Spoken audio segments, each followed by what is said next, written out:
Hey guys, how's it going? Today's video is going to be my June reading wrap-up. Quickly before we get started, I changed my hair. I like it. I think it's fun. I kind of missed a little bit here. I went a little bit too far with the bleach, so I had to dye it a little bit blue, but it's fine. The other thing that I wanted to mention is that it is storming really bad outside. I have the windows closed, but I can still hear it pretty loudly, so if the camera's picking it up and you hear strange noises, it's just because it's a storm. But all that aside, let's just get into the 10 books that I read this month. I started off the month with a couple of audiobooks. The first one I read was The Lost Girls of Camp Forevermore by Kim Fu. I ended up giving this a 6.5 out of 10. The synopsis of this book is that there was this camp and these girls get lost, they have to survive, and it's supposed to be about their story. But in reality, it's about the 5 girls, and it keeps switching perspectives. So you have the beginning of them at the camp, and then you have the first girls' like future, I guess. So I liked it, but they barely even mentioned the big traumatic event that had happened to them, and it's showing like different things throughout their life, and then it just abruptly ends before you get any real closure to any of it. So it was like 5 decent stories with terrible endings. Honestly, if even just each story had like a couple more paragraphs or like one more page, this could have easily been bumped up to an 8 out of 10 because I really liked how different the girls were. I really liked seeing their lives. But this really was, like I said, just 5 individual short stories with terrible endings. The next audiobook I listened to was Sing, Unburied, Sing by Jesmyn Ward, and I gave this one a 7.5 out of 10. The story is about a young black teenage boy named Joe, and he lives with his baby sister and his grandparents and occasionally his drug addict mother, and his father is in prison. He really looks up to his grandfather, and he's pretty much the father figure, and his grandmother, who's dying of cancer, is pretty much his mother. Like, he calls his biological mother by her first name. And it's a very interesting family dynamic. Also, his father is white, so his grandparents on his father's side, they're kind of racist and they don't like his mother. So now his father is being released from prison, and his mother shows up to bring the kids on some sort of weird road trip with a couple of her strange friends to pick the father up from prison. And it's very strange. Honestly, I had a really hard time following it. There's a couple of like ghosts. So when his mother gets high, she sees the ghost of her dead brother. It's kind of hard to tell who can see the ghost and who can't. And there's also another ghost that used to know when he was alive. He knew the boy's grandfather, and now the boy is seeing him and the grandfather can't, and it's definitely confusing. There was also one really big, like, I guess subplot that just nothing ever happened to it. So while they're on the road trip, the baby sister gets really, really sick, and the mother is trying to like help her with these herbs and stuff, and they don't have medication, and they're kind of in the middle of nowhere and stuff. And this is a very mild spoiler, so skip ahead 30 seconds if you don't want to hear it. But basically, the teenage boy makes the little sister throw up what the mother was feeding her because he didn't trust her to get it right or something, and then nothing ever happens. Like, she's just violently ill, and they don't know if she's gonna make it, and then she's just home again. Like, it was really weird. Like, I just wanted to know what happened because that was a really big part of it, and then just nothing happened. The reason I'm still giving it a 7.5 out of 10, even with all of that, is because every character's story was still really interesting. Like, I was still invested in it, and I still really wanted to know what happened to everybody, and you know, how the ghosts kind of played into it and what happened to them and how they died. Like, I was really invested in all of the characters. I just couldn't follow the plot for the life of me, and I found some things with the writing a little bit too confusing for me. So 7.5 out of 10, but it would have definitely been bumped up if the plot would have been a little bit easier for me to follow. Next, I read A Curse of Dark and Lonely by Bridget Kemmerer. I gave this a 9.5 out of 10. I read this as a buddy read with my friend Audrey. I'm going to link her channel down below. She is just so nice and wonderful, and I love chatting with her, but she actually ended up gifting me this book, and we read it together. I loved it. Like, all of these tabs, the green are things that I just really, really, really enjoyed. Like, I liked a lot of things, but the green is like a really significant amount of enjoyment, and the pink is all the times that I actually laughed. Like, I don't laugh a lot in books, so this was just so much fun. This is a Beauty and the Beast retelling about a girl from our world who's transported into this magical world and has to deal with everything. I loved all of the characters, and I mean literally all of the characters. There wasn't a single character that I didn't love, and just all the perspectives were so great. Harper is my new favorite character. She was so smart and clever, and not just like conveniently for the plot smart and clever, but like realistically smart. Like, she genuinely seemed like somebody from our world who reads books and watches movies and doesn't fall into the same cliche mistakes. Like, when she gets taken, the very first thing she does, like, she runs away and then she tries to call 911.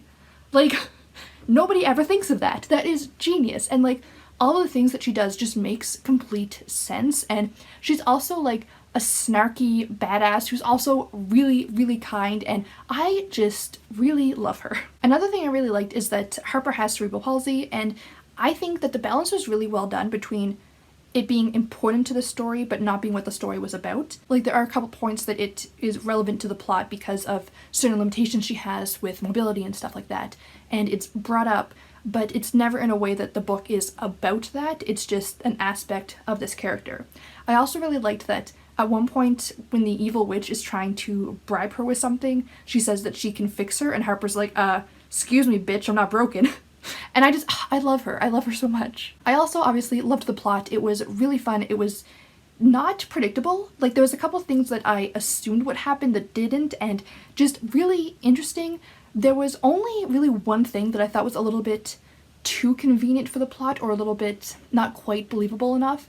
But overall, I just found this very like naturally flowing, and it was just so much fun. And obviously buddy reading it just made it an even more enjoyable experience because I could gush about it to somebody as I was reading it, and that was just so much fun. This book was just so great, and I highly recommend it. The next book I read was Bitter Blue by Kristen Kishore. This is the third book in the Graceling series, and as such I'm not going to be going into the specific plot because spoilers.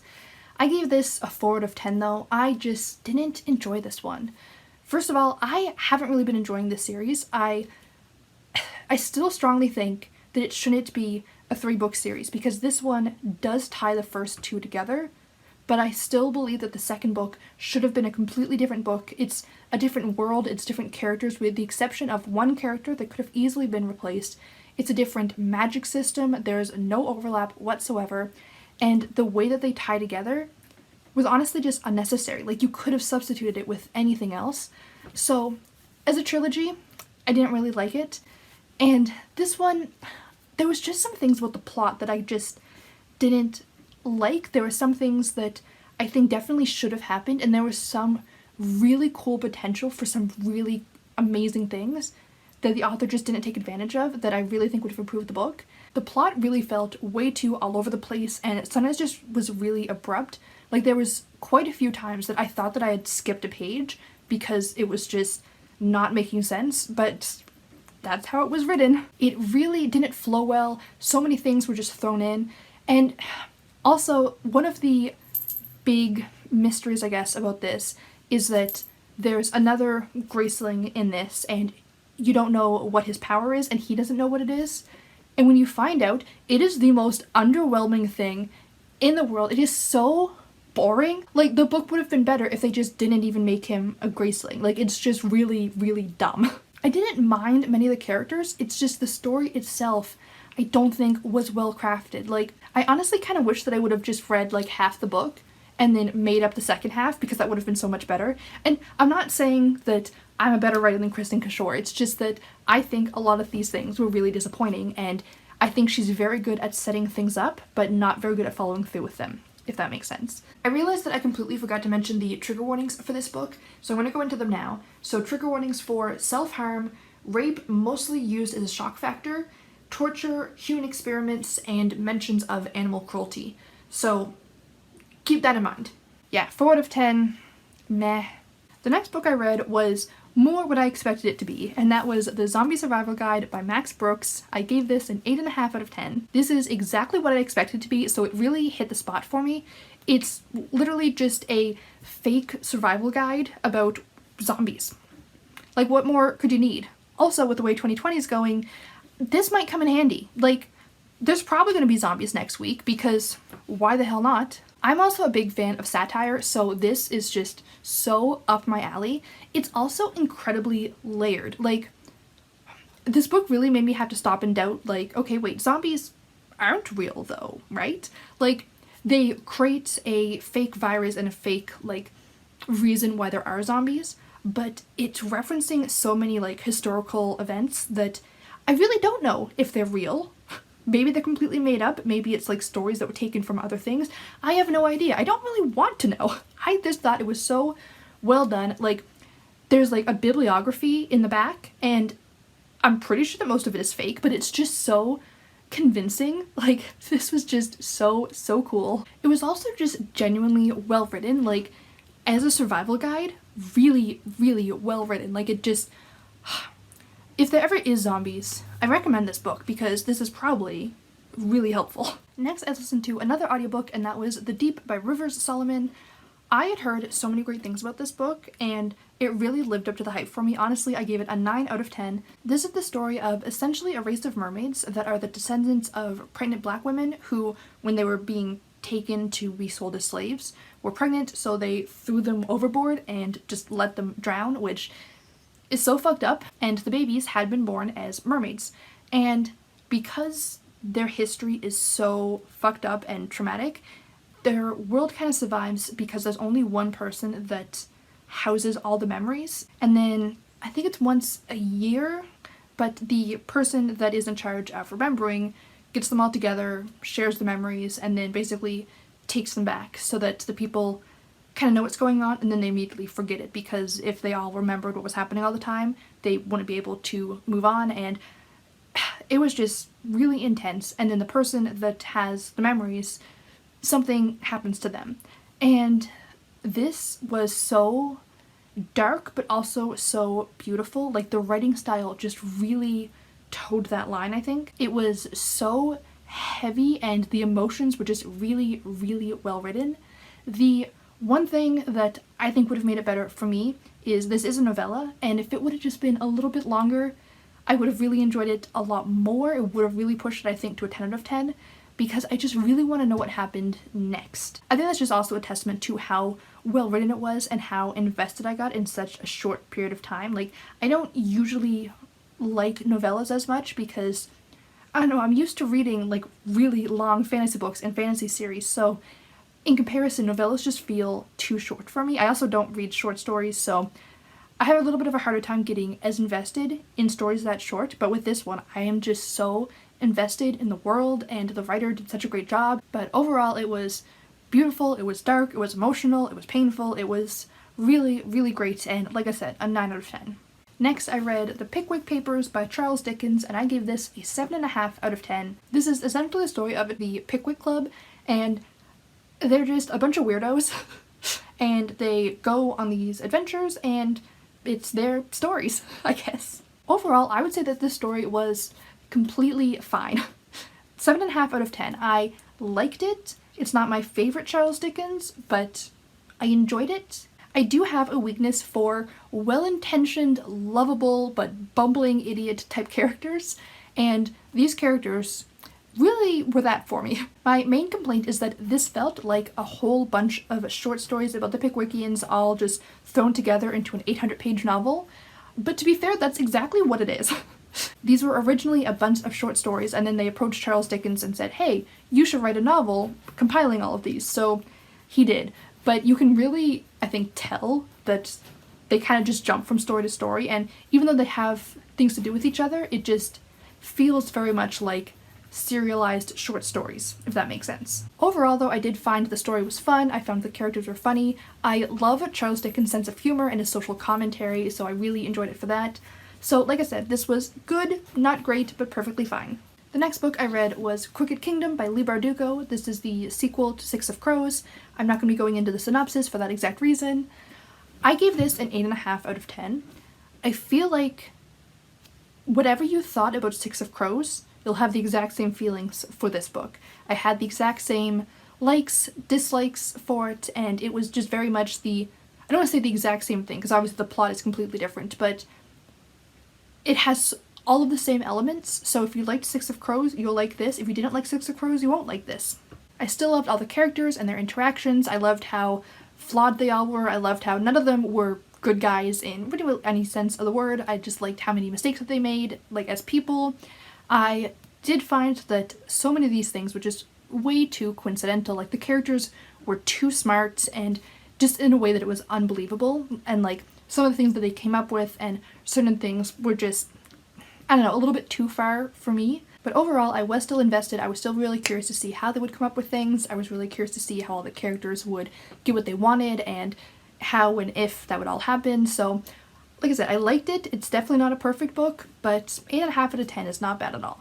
Next, I read an ebook, and that was Speak the Ocean by Rebecca Enzor. I gave this a 9 out of 10. I got this from NetGalley in exchange for an honest review. This is essentially the story of humans discovering that there are mermaids and not being able to communicate with them, basically just thinking that they're fish, they don't have a language, they can't think, so they're basically taken into like a SeaWorld type thing and performing in shows. And you have two main perspectives. One of them is Finn, who's a trainer at the SeaWorld type place, and he's one of the mer trainers. And then you have one of the mer people that was actually captured, and from her point of view, these people are just kidnapping them for no reason, and her loved ones are taken and she doesn't know why. And from his point of view, they're just fish. So I really liked how neither side was just straight up right or straight up wrong based off of what they knew about each other. And I really like when they have that little bit of gray area.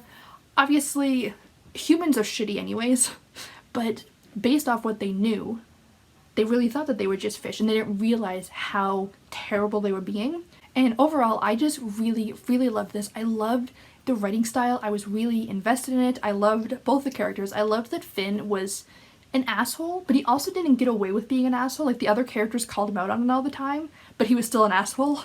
And Eerie, the mermaid, I loved that she was so determined, but also naive. Like, I really liked that balance.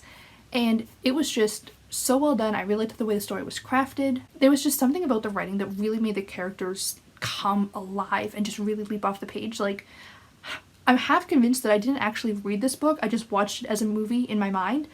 And I really like when a book can just transport me so much like that. Like, so much of the characters and why I love them so much is because of little things in their body language that I can just see so perfectly because of the way the author described them. And I don't know, the characters were just so layered because of that there was just so much to it. The only thing that I would have preferred, I feel like I've said this a couple times this video, but I think it ended a little bit too soon. I would have much preferred if there was just a tiny bit more. Like, I really believe that this is the kind of book that would have greatly benefited with an epilogue. So where things end off, you can assume most of what happens after that, but I just wanted to see it. Like, there's a couple of big things that they hint at. Oh shoot, there's this big twist, but they never actually tell you, and you never actually see the characters realizing it. And I wanted to see the characters realizing it, and just, I wanted to see a little bit of the aftermath. Really, a short epilogue would have made this like 9.5, maybe 10 out of 10. I am definitely going to be looking out for more books by this author because I really, really liked their writing style, and I definitely want to check out more. And the last book I read was another audiobook, and that was The Warmth of Other Suns by Isabel Wilkerson. I'm not giving a rating to this one because I just don't feel like it's right for me to be giving a rating to a non-fiction history book about a culture that isn't my own and a history that isn't mine. That just doesn't feel right to me, but I did enjoy it. I'm just not going to assign it a numerical rating. This is the story of the Great Migration out of the southern United States by the recently freed Black people, and is a historical story focusing on 3 different real people. Like, the author went and interviewed these 3 people, and it's their story and their history, and obviously there's more background and facts and stuff added into it. And it was really well written as a story, and also I learned so much. Honestly, I always knew that the history that I learned in school was very whitewashed. I know that for the most part, white people are the ones writing history and they don't want to make themselves look bad. But I didn't quite realize how extreme it was. So basically, the way that it's taught in school is that there was slavery, but it was bad, so it was illegal, and then poof, all Black people were free. But no, ending slavery did not make Black people free. And then they taught us, oh, there was segregation, but that was wrong, so we made that illegal, and then poof, everything was fine. Bullshit! This story takes place during that time, and I knew that obviously it wasn't like a magical, oops, we made racism illegal and now there are no more racists. Like, obviously that's not the case, and I knew that that wasn't the case, but I didn't realize quite how messy it was. Like, I was kind of taught that segregation just became illegal and that all of a sudden black people were just legally allowed everywhere. And even though people still weren't quite adjusted to it, like legally they were safe, and that's not the case at all. And even just different like states had things at completely different times and completely different rules, and they were kept like changing. So black people that were traveling had no idea, okay, is today a safe day to do this? Am I allowed here in this city? Once I go to this city, I'm not allowed to do this, and once I'm in this city, the rules are reversed. And it was just so eye-opening, I guess. Like, obviously I knew that even though supposedly racism is illegal now, doesn't mean shit. And I think we all know that. Like, racism is alive and thriving, and the world is still a horrible place for anybody who isn't white. None of the stuff really ended. It was just less visible for white people who weren't looking for it. Even though I knew that, I didn't realize to what extent reality was. So like I said, I'm not giving it a rating, but I felt like it was a good, important read, and I felt like I learned a lot. So there we have it. Those were the 10 books that I read in the month of June. Overall, I think it was a very good reading month. So that is going to be all for today's video. If you guys enjoyed it, please click the like button to let me know, and subscribe to stay up to date with the rest of my videos. I post new videos every Wednesday and Sunday, usually reading or writing related. So I hope to see you guys next time, and until then, have a great day. Bye.